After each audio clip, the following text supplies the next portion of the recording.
Merci de votre attention. Bonsoir à tous. Dans l'actualité ce soir, vous l'entendrez tout à l'heure, le chef de l'État sonne la mobilisation pour plus d'investissements privés en faveur de l'Afrique. Que fait le président Faure Gnassingbé pour illustrer cette mobilisation? Eh bien, nous le verrons tout à l'heure en début de journal. Bientôt, le marché international de l'artisanat au Togo s'anime. Dans cette édition, nous irons faire un tour sur place. Bientôt, troisième édition avec en fanion, cette année, le Mali, pays invité d'honneur.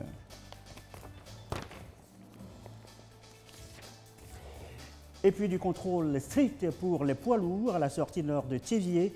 Charge, poids, chaque camion sera désormais au pesage. Le poste vient d'être mis en service ce jeudi même.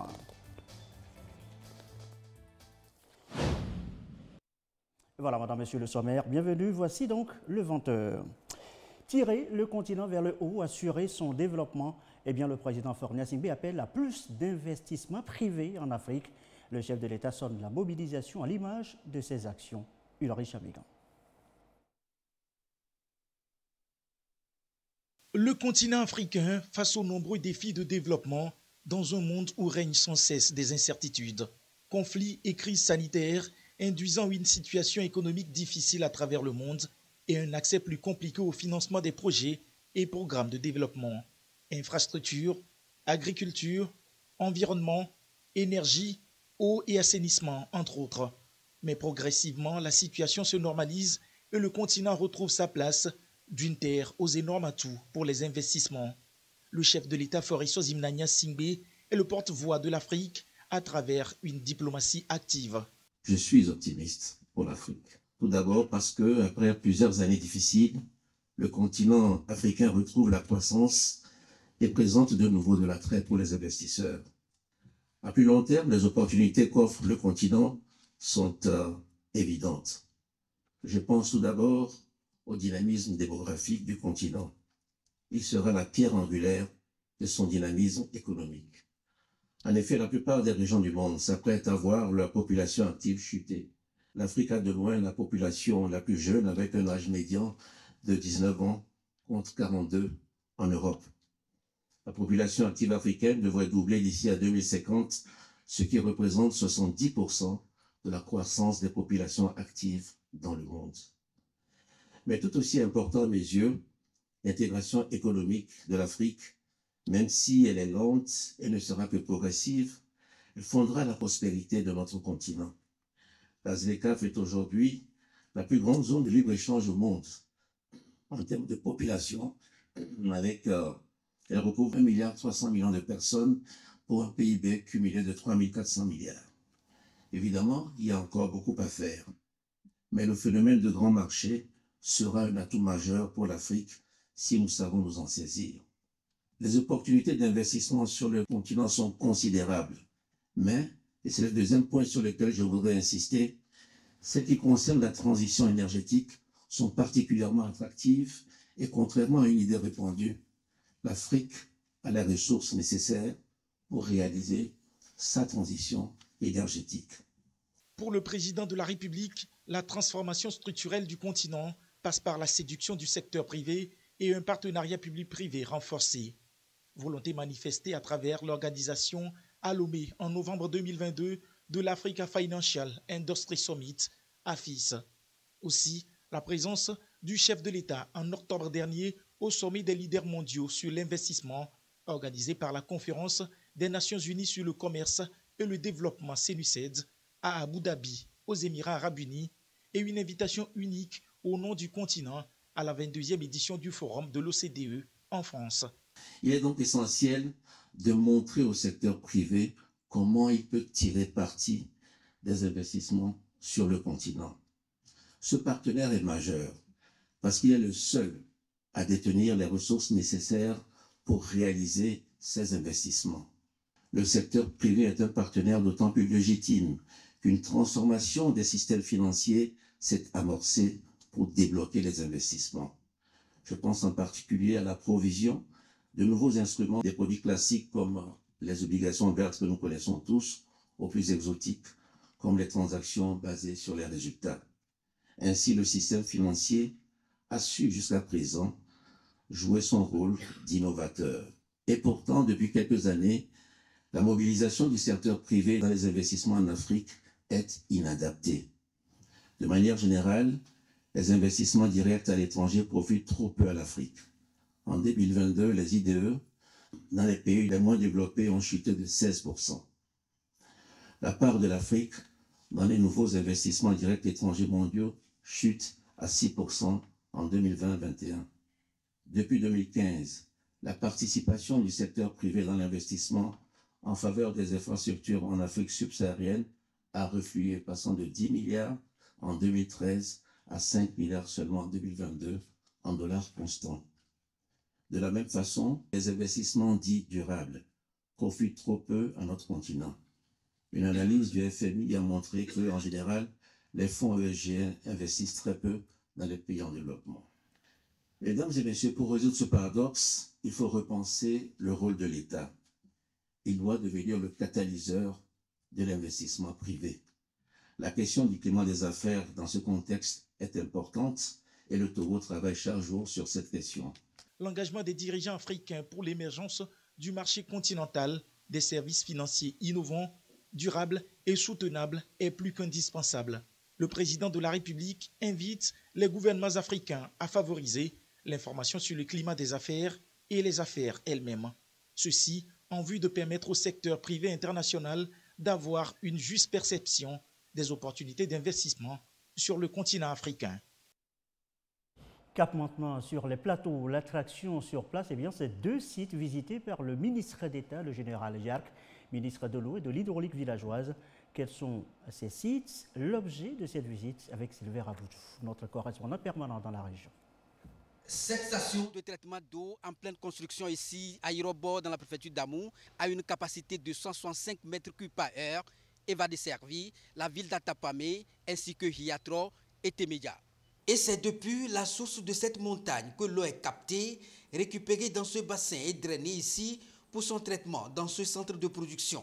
Un premier traitement est fait ici, à 10 km de notre position, il y a un deuxième centre de traitement avant d'envoyer l'eau dans les réservoirs de stockage au niveau de Diama, dans la ville d'Atapamé. Et à partir de ces réservoirs, l'eau est redistribuée à nos concitoyens. Je tiens sincèrement à féliciter la société Satom pour la compétence. Nous avons eu droit à une explication du chantier. La construction de cette nouvelle station vient donc renforcer la capacité des centres de traitement, de production et de distribution, mais aussi renforcer l'ancienne pour fournir en permanence de l'eau aux populations. Il existait un centre de traitement. Il faut renforcer la capacité de production, de traitement de ce centre. Parce qu'il y a une première entreprise qui a commencé, à un moment donné, elle a démissionné. Et Satom a confié les travaux à Satom il y a à peu près 1 an. Et selon le technicien, l'ingénieur, d'ici 1 mois et demi, 2 mois, il doit pouvoir remettre les clés au gouvernement togolais. Selon le gouvernement, il faut permettre aux Togolais de disposer de l'eau de 80 à 85% d'ici 2025. D'où cette visite du ministre d'État, ministre de l'eau et de l'hydraulique villageoise pour constater de visu l'évolution des travaux. Et selon la mission de Contrôle, le travail avance bien sur le terrain. De taux d'avancement général des travaux, on est à 69% pour un délai consommé de 89%. Et comme je le disais, les gros postes de travaux actuellement sont la station de traitement qui est en cours actuellement où on a pratiquement atteint plus de 80% en termes de génie civil. Et il y a également la conduite d'adduction où on est en train de faire des réparations en termes de travaux et qui est pratiquement à 71% en termes d'avancement. Au niveau de la piste d'accès qu'on a eu à emprunter pour arriver au niveau de la station, on est à 82% en termes d'avancement. Le ministre d'État, ministre de l'eau et de l'hydraulique villageoise, a salué la dynamique de l'entreprise Sogia Satom et celle engagée ici à Tapamé dans la commune Ougou 1 dans la construction de cette décharge finale. C'est un centre d'enfouissement technique pour l'acheminement des déchets. Le ministre est également rendu là pour s'enquérir de l'avancement des travaux effectués par l'entreprise et usage des travaux financés par l'État togolais et l'Union européenne. Encore un instant dans les plateaux, arrêt précisément dans l'Ogou, et c'est pour évoquer cette fois la campagne nationale de lutte contre la corruption Fin de cette campagne lancée depuis mai dernier. Les communes sont en première ligne et c'est le ministre délégué chargé des territoires qui a bouclé les opérations au nom du Premier ministre. Le compte rendu de Sylvain Aboudjou. C'est une donnée fondamentale dans l'exercice des élus locaux, la lutte contre la corruption, un phénomène qui aujourd'hui est ressenti dans presque l'ensemble des administrations publiques. Et ce sont justement les cadres municipaux qui bénéficient de cette campagne nationale de sensibilisation en vue de renforcer leurs capacités en matière de prévention et de lutte contre ce fléau. Cette initiative nous permettra de mieux s'outiller pour maîtriser les causes, les conséquences, les manifestations donc, de la corruption en vue de mieux gérer les fonds publics. C'est une formation qui vient à point nommé pour conscientiser et les amener à devenir plus responsables et bâtir la cité telle que le veut le chef de l'État. La sensibilisation est donnée par Aplusia, haute autorité de prévention et de lutte contre la corruption et les infractions assimilées à l'endroit des communes Ogou 1, 2, Ogou 3 et 4. Une sensibilisation pour les amener à un changement de comportement, mais aussi à adopter de bonnes pratiques de lutte pour une meilleure gouvernance dans leurs différentes municipalités. Il s'agit de façon spécifique outiller les élus et cadres municipaux sur les moyens et les bonnes pratiques en matière de prévention et de lutte contre la corruption, de les amener à développer une culture d'intégrité, de responsabilité, de redevabilité dans l'exercice de leurs fonctions, de les exhorter à renforcer la qualité et l'efficacité des services publics locaux et ainsi assurer un développement de leur collectivité territoriale. La campagne a été lancée depuis le 25 mai dernier. Elle a permis à Aplusia de sillonner toutes les préfectures des différentes régions du Togo. L'étape d'Atapamé marque donc la fin de cette campagne, une campagne dont la cérémonie officielle de clôture a été présidée ici par le ministre délégué chargé du développement des territoires, représentant Madame le Premier ministre. Cette campagne nationale a été une bonne réussite. Votre mobilisation et votre adhésion massive ont été les facteurs déterminants de ce succès. Vous prouvez ainsi votre entier et plein engagement aux côtés du gouvernement pour combattre le phénomène de la corruption qui impacte négativement les efforts de recherche du bien-être et du mieux-être de chacune des Togolaises et de chacun des Togolais. Les résultats satisfaisants auxquels vous êtes parvenus sont la résultante de la vision du chef de l'État et de son approche stratégique et surtout particulière du développement. La campagne a été financée par l'Allemagne à travers le programme Bonne Gouvernance piloté par la GIZ. Les responsables ont appelé les acteurs à jouer un rôle beaucoup plus actif afin d'assurer une gestion saine visant à contribuer au développement local des communautés. Il est 20h13. La suite et cette autre question ce soir. Où en est notre pays dans ses réformes, projets, programmes communautaires de l'UEMOA? Réponse après la revue technique entamée depuis hier mercredi à Lomé. Mais d'ores et déjà, on sait que l'analyse va comporter 2 phases. Dodo Arrêt. Le Togo est évalué sur 131 tests et 6 projets communautaires. L'évaluation porte sur les finances publiques et plein d'autres secteurs clés. Niveau de mise en œuvre, impact sur le processus d'intégration et sur les populations, difficultés seront tous analysés pour situer les efforts du Togo dans l'intégration économique régionale. La revue technique des réformes, projets et programmes communautaires intervient chaque année depuis 2013 qu'elle a été instituée par la conférence des chefs d'État de l'UEMOA pour faire le suivi de transposition et mise en œuvre des textes communautaires. Nous en avions 127 à l'édition passée, mais comme vous savez, chaque année, vu l'évolution des prises de textes au niveau de la Commission, les textes aussi évoluent. Donc cette année, nous en avons 131. Tous les secteurs sont représentés dans cette revue-là. Réformes, politiques, programmes et projets, le Togo enregistre un score assez encourageant dans l'espace UEMOA depuis 2014. Le Togo a connu des avancées notoires. Entre 2014 et 2024, le Togo est passé de 54% à 75,9% de mise en œuvre des textes communautaires. Illustration des efforts du chef de l'État Faris Osimna Gnassingbé dans l'assainissement des finances publiques, la stabilité du cadre macroéconomique, la transformation structurelle de l'économie nationale, l'amélioration du climat des affaires, entre autres. Preuve que le Togo adhère aux valeurs et principes d'intégration au sein de l'espace communautaire. L'actualité, c'est aussi la fin de la 47e Assemblée générale scientifique annuelle du Collège ouest-africain des médecins. La rencontre, c'est depuis hier à Lomé que retenir des travaux, un constat fait évidence, la migration du personnel de santé. Ulrich Amega. Après 3 jours de travaux acharnés, le Collège scientifique des médecins d'Afrique de l'Ouest a examiné en profondeur la question de la migration des médecins et autres professionnels du secteur. Il a appelé tous les acteurs concernés à prendre des mesures concrètes pour remédier à la situation. C'était de rappeler aux États membres de la CEDEAO leur engagement d'Abuja en termes d'implication dans l'allocation des budgets conséquents aux différents ministères de santé pour rentrer dans leurs prérogatives en termes de santé de la population, de prise en charge de la santé de la population en général. Prendre des dispositions pour éviter la fuite des cerveaux des personnels de santé, médecins, les paramédicaux et autres, pour que nos pays puissent remplir leur engagement vis-à-vis de nos populations en général.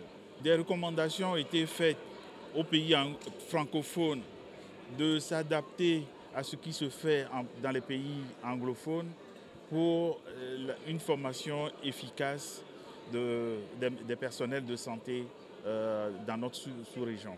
Lors de cette 47e Assemblée générale scientifique, 9 nouveaux membres, appelés Fellows, ont été accueillis au sein de cette organisation internationale. Tous ces nouveaux membres sont originaires du Togo, parmi lesquels se distingue professeur Serge Michel Kodom, un acteur de la santé engagé dans le bien-être des populations. C'est un sentiment de joie, de fierté, de satisfaction suite à tout le travail qui est fait. Et surtout, nous pourrons aussi contribuer à l'échelle sous-régionale à travers notre induction, notre appartenance maintenant à cette grande famille. Il faut équiper les hôpitaux, il faut faciliter la vie des médecins. Ces engagements visent à relever les défis sanitaires actuels et à garantir à chaque citoyen africain, où qu'il se trouve, un accès facile à des soins de santé de qualité. Notre deuxième titre ce soir, Miato. Miato évoqué donc ce soir le marché international de l'artisanat du Togo. Il s'anime avec en fanion, je vous le disais en titre, le Mali, pays invité d'honneur de cette 3e édition. Un tour sur place et voici le reportage de Carmen Madiakapo présenté par Marie-Ange Bidard. Le Mali à l'honneur au marché international de l'artisanat du Togo, Miato. Plus de 80 exposants sont présents avec des produits variés allant de l'habillement au textile en passant par le cosmétique et l'alimentaire.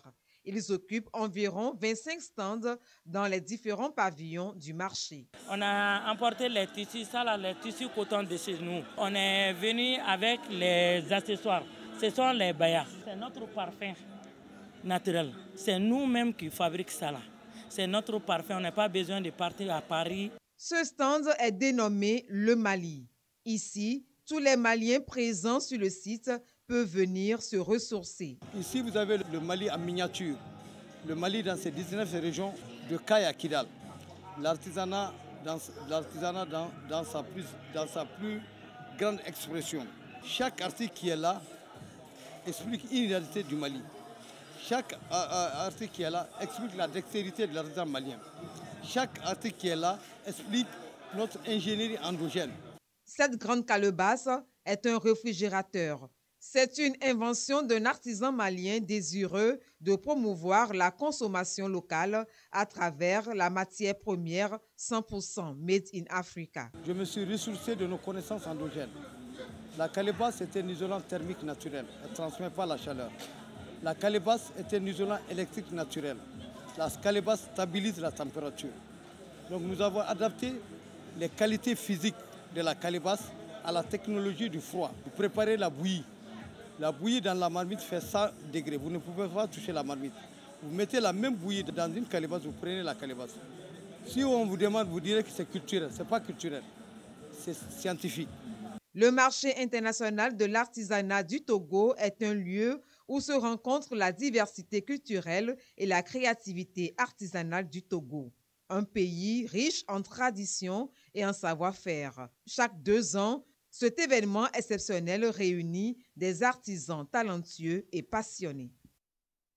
Et quand le numérique s'invite à Miato, eh bien c'est tout juste pour un seul objectif, booster la production locale. Mais comment? Un webinaire donne les clés, plus de précision avec Clarisse Aticlé. Les entrepreneurs et promoteurs des produits Made in Togo sont appelés à saisir les opportunités qu'offre le numérique pour stimuler la consommation de leurs produits. C'est à travers ce webinaire que le ministère du Commerce, de l'Artisanat et de la Consommation locale souhaite attirer leur attention sur les stratégies numériques pour booster la consommation locale au Togo. À travers les plateformes numériques, on peut acheter et vendre en ligne.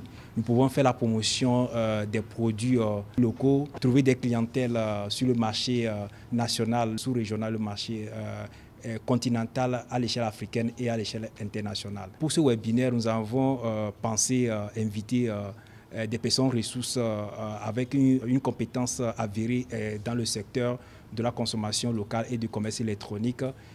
Ces panélistes vont nous partager leur expérience. L'intégration des stratégies numériques innovantes dans les initiatives nationales et régionales devient donc impérative dans un monde en constante évolution. Le ministère du Commerce, de l'Artisanat et de la Consommation locale met ainsi à la disposition des promoteurs des biens et des services locaux au Togo 2 plateformes, Togonim et Nam Asia, opérationnelles depuis le 27 juin 2023. Le gouvernement a beaucoup fait des efforts en ce qui concerne l'accompagnement du consommateur togolais. Il y a un certain nombre de politiques de réduction des prix, mais beaucoup ne sont pas informés de cet effort du gouvernement.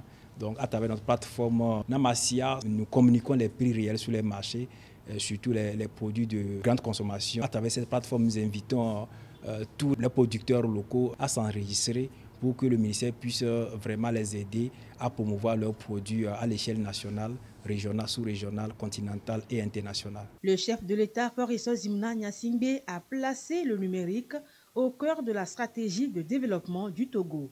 Il est question pour les acteurs du commerce de renforcer son utilisation pour promouvoir les biens et services produits localement.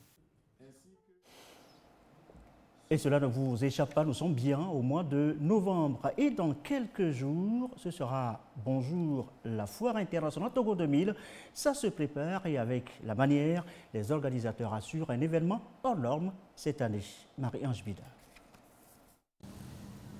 Calme plat sur le site du CETEF à quelques semaines de l'ouverture de la Foire internationale de Lomé.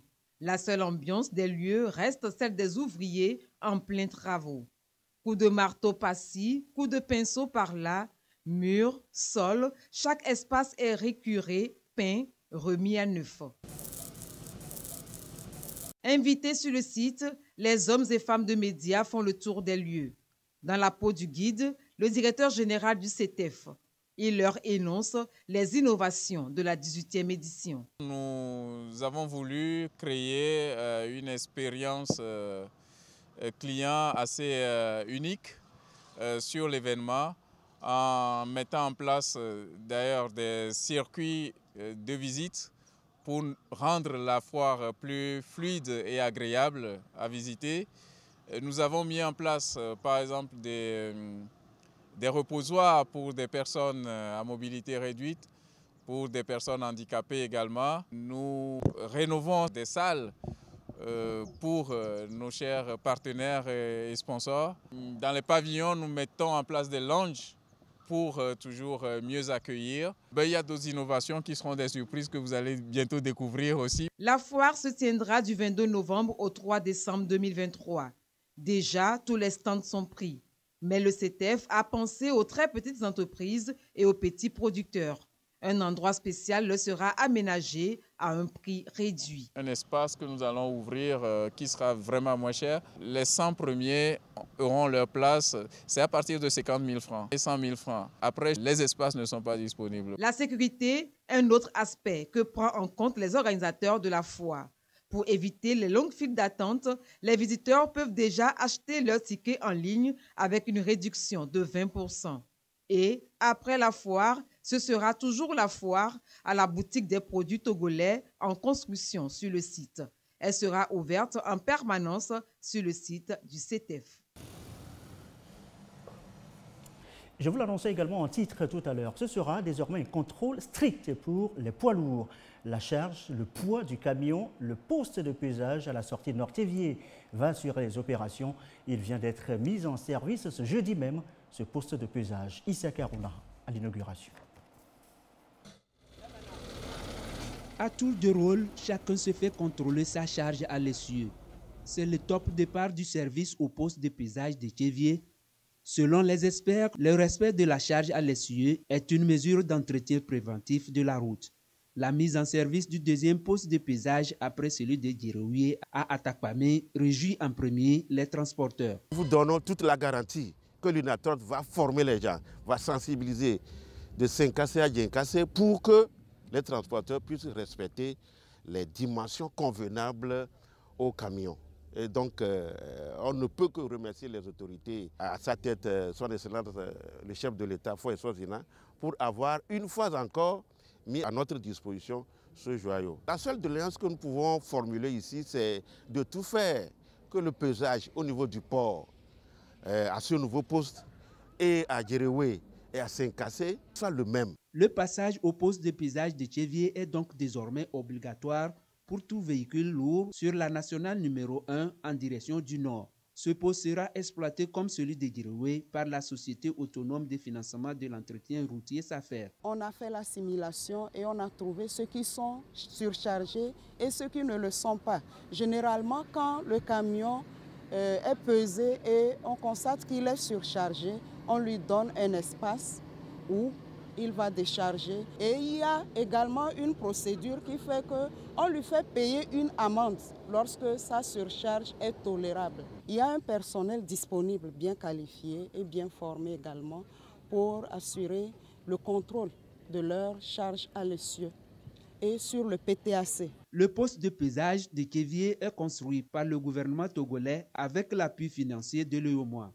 Le Togo répond ainsi au règlement de l'UEMOA relatif à l'harmonisation des normes et des procédures de contrôle de gabarit, du poids et de la charge à l'essieu des véhicules lourds de transport de marchandises. L'objectif du pesage, c'est de pouvoir s'assurer que les camions respectent les normes en termes de gabarit et en termes de poids également, afin que ces camions ne détériorent pas l'infrastructure routière que nous savons ont été construites à grands frais, et il faut prendre les mesures pour les protéger contre des dégradations précoces. Le coût total de cette réalisation est évalué à 1,2 milliard de francs CFA. Le passage au poste de pesage est gratuit.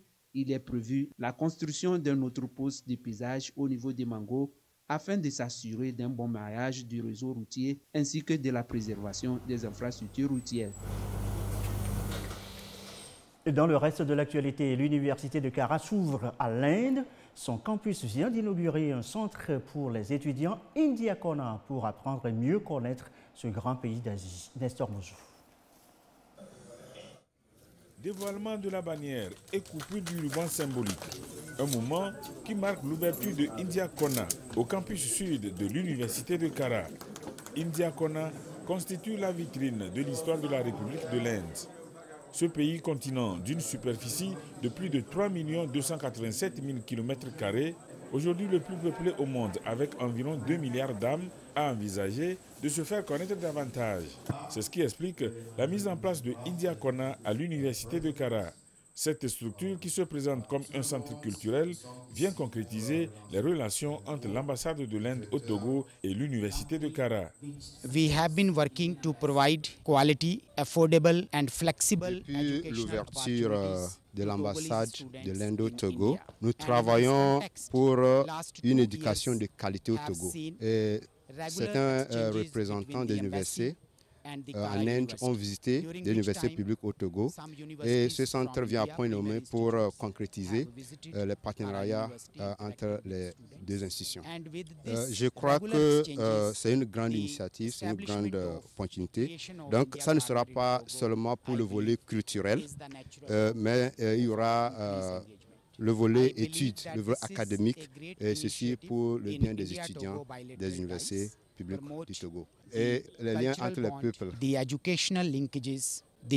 People-to-people ties. Le président de l'Université de Kara a salué l'excellence des relations diplomatiques qui existent entre la République de l'Inde et le Togo et la vitalité qui caractérise le partenariat entre son institution et l'ambassade de l'Inde au Togo.